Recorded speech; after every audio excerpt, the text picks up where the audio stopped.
I want to debunk some myths that people have about veterinarians and dog food and cat food. Myth number one, that some big food company paid for me to go to school. I can promise you that my $480,000 currently in student loan debt was not funded by a dog food company. And if it was, I'm pissed because I don't see that money.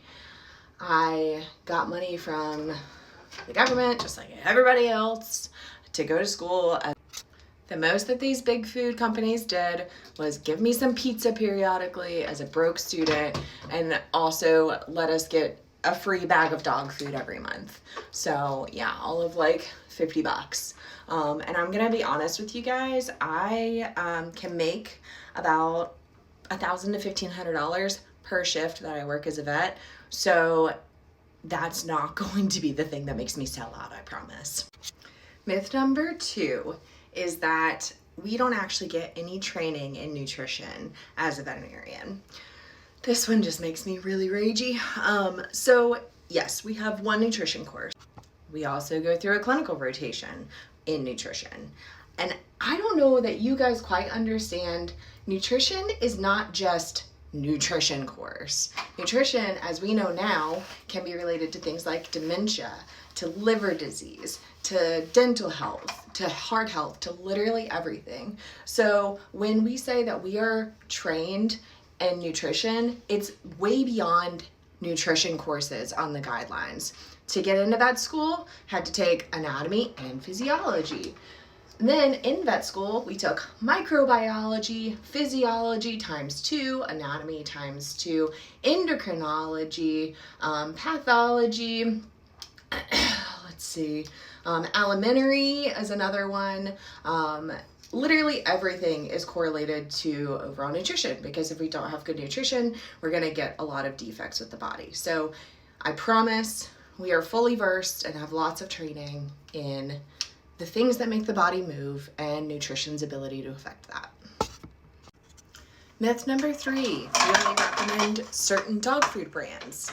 So I recommend asking the dog food that you want to feed or cat food that you want to feed. I recommend calling them and asking the guidelines that are set forth by the World Small Animal Veterinary Association.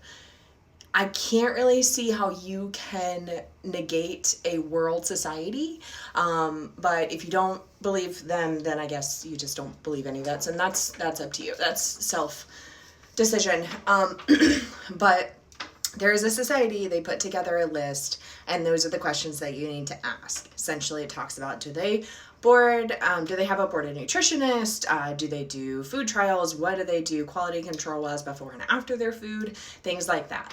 And I will say I feed my dogs partially a whole food diet and partially kibble, mostly because it's expensive to feed completely whole food. But I do think it's helpful, and I do use a company that follows WSAVA guidelines. The other thing is, we hate on raw diets. I will tell you, no, I don't recommend raw diets, because I am the one who gets to see the side effects. I am the one who sees the dogs with salmonella and E. coli and Clostridium that are having blowout diarrhea. I am the one who has to talk to people who are saying, yeah, I don't feel good either, and I've been in the hospital and having diarrhea and stuff like that. I don't know that. But you know why? Because your dog licked you in the face and gave you Clostridium. So yeah, I don't recommend it, because right now there is not a single study scientifically that shows it has a benefit. If we get there, science is always changing. I am happy to reconsider the risks versus benefits of raw diet. Spent my 20s in veterinary school, studying every day and night, taking somewhere between 20 and 30 semester hours per semester.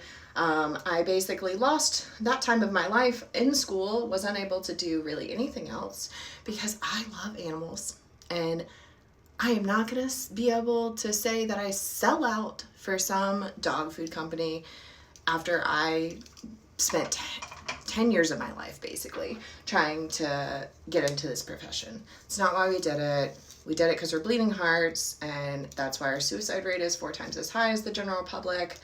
overall, I am not going to push something I don't believe is actually good for your pet. So have a good day.